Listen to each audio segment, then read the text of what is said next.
নমস্কাৰ বন্ধু বান্ধৱীসকল, আজি আৰু এটা নতুন ভিডিঅ'লৈ আপোনালোকক সকলোকে স্বাগতম জনাইছোঁ। আৰু আজি ভিডিঅ'টোত কি হ'ব আপোনালোকক দেখুৱাই আছোঁ, আৰু ভিডিঅ'টো মোৰ লগতে শেষলৈকে চাই থাকক। আজি ভাইটিয়ে 10টা ব্ৰইলাৰ পোৱালি আনিছে আৰু পুহিবলৈ বুলি, ঘৰতে পুহি খাম বুলি আনিছে। এটা পোৱালি 50 টকাকৈ লৈছে আৰু পোৱালিকেইটা সুস্থ পুষ্ট ভাল দেখিবলৈ। এইকেইটা দেখিছে আপোনালোকে। ভাইটি ভাগৰ ফিচাৰী আছিলে, ফিচাৰী পানী শুকাই যোৱাৰ কাৰণে মাছ ধৰিলে আৰু ধৰি পিনে আজি এইখিনি মাছ বেছি বয়স হোৱা নাই, 3-4 মাহমান হৈছে। আৰু এইখিনি বনাম এতিয়া, আৰু কেনেকৈ বনাই আছোঁ আপোনালোকে চাই থাকক ভিডিঅ'টো। এতিয়া তেলত ফ্ৰাই কৰিছোঁ মাছ, আৰু সেইফালে দেখুৱাইছোঁ ফ্ৰাই কৰা মাছ। এইখিনি দেখিছে আপোনালোকে, এইখিনি আছিলে ফিচাৰী মাছ। আৰু ফিচাৰী ভাইটি ভাগৰ ফিচাৰী আছিলে, ভাইটি ভাগৰ ফিচাৰী মাছখিনি 3-4 মাহমান হৈছিলে।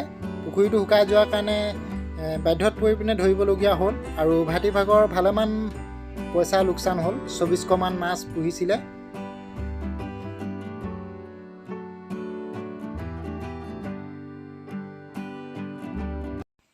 এই মাছখিনি জুইত শুকুৱাবৰ কাৰণে হালধি ঘঁহা হৈছে। মাছ বেছি হোৱাৰ কাৰণে শুকুৱাবলগীয়া হ'ল।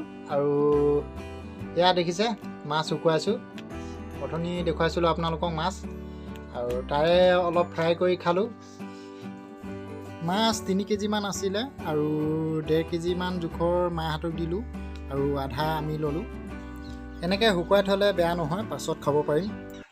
আজি বনাইছোঁ দাইলৰ পিটিকা, আৰু দাইলৰ পিটিকা বনাবৰ কাৰণে দাইলখিনি প্ৰথমতে বইল কৰি লৈছোঁ, আৰু ইয়াত পিঁয়াজৰ সলনি পিঁয়াজৰ পাত দিছোঁ মই। আৰু ইয়াত দিব পাৰি আদা দিব পাৰি, জলকীয়া দিব পাৰি, আপোনালোকে জালুকো দিব পাৰে, আৰু যিকোনো বস্তুৱে আপোনালোকে যি চাটনিত দিয়ে সেইবোৰ বস্তু দি খাব পাৰে। আমি অকল ইয়াত দিছোঁ পিঁয়াজৰ পাত, মিঠাতেল, আৰু ইয়াত দিম জলকীয়া, নিমখ, আৰু নিমখ দি পিনে পিটিকি ল'ম। পিটিকি পিনে ভাতৰ লগত খাব পৰা হৈ যাব। আৰু বন্ধু বান্ধৱীসকল, আপোনালোকে খাই চাবচোন, খাবলৈ বিৰাট ভাল লাগে দাইলৰ পিটিকা। আৰু আমাৰ দাইলৰ পিটিকা হৈ গ'ল। ক'ৰ পৰা আনিলে এইবোৰ বস্তু? মৰাণ 99 অফাৰৰ দোকানৰ পৰা। 99 অফাৰৰ দোকানৰ পৰা। আৰু ঢেৰ বস্তু লৈ আহিলি? এইখিনি ঘৰৰ কাৰণে আনিছোঁ। ঘৰৰ কাৰণে? বিৰাট ধুনীয়া ধুনীয়া বস্তু আনিছে। এইবোৰ এবাৰ চাই লওক। বাহ, কি ধুনীয়া লাগিছে। এইবোৰ এবাৰ চাই লওক। ভাল লাগিছে নে? ভাল লাগিছে, ভাল লাগিছে, ভাল লাগিছে। আপুনি যাব পাৰিব কেতিয়াবা। বাহ, মজা আনিছে দেই। ইমান সোপা সৰহকৈ লৈ আহিলি যে সোপা? এইবোৰ বস্তু ঘৰত লাগেই ন? ঘৰত লাগেই। ধুনীয়া লাগিছে আৰু। চাওঁ, চাওঁচোন চাওঁ। তহঁতে দুটা মিলাই পিনে আনিছ? তহঁতে দুটা মিলাই পিনে আনিছ ন? বাহ, ধুনীয়া লাগিছে। সেইপিনে চা, সেইখিনি বস্তু ঢেৰ বস্তু লৈ আহিলি। বেপাৰী নিচিনা লাগিছে তহঁতক। চামুচ লগত নেকি? চামুচৰ লগত 99 টকা। ধুনীয়া আকৌ। কেইখন চামুচ আছে? 6খন চামুচ, 6টা বাতি, 99 টকাত আৰু কি বেয়া হ'ব আৰু। একদম ধুনীয়া বস্তু দেই।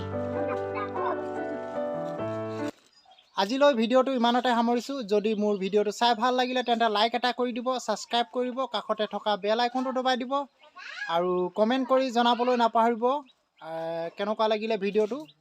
আৰু ভিডিঅ'টো শেষলৈকে চাই থকাৰ কাৰণে ধন্যবাদ। আৰু এটা নতুন ভিডিঅ' লৈ আহি আছোঁ আপোনালোকৰ মাজলৈ। আজিলৈ বাই বাই।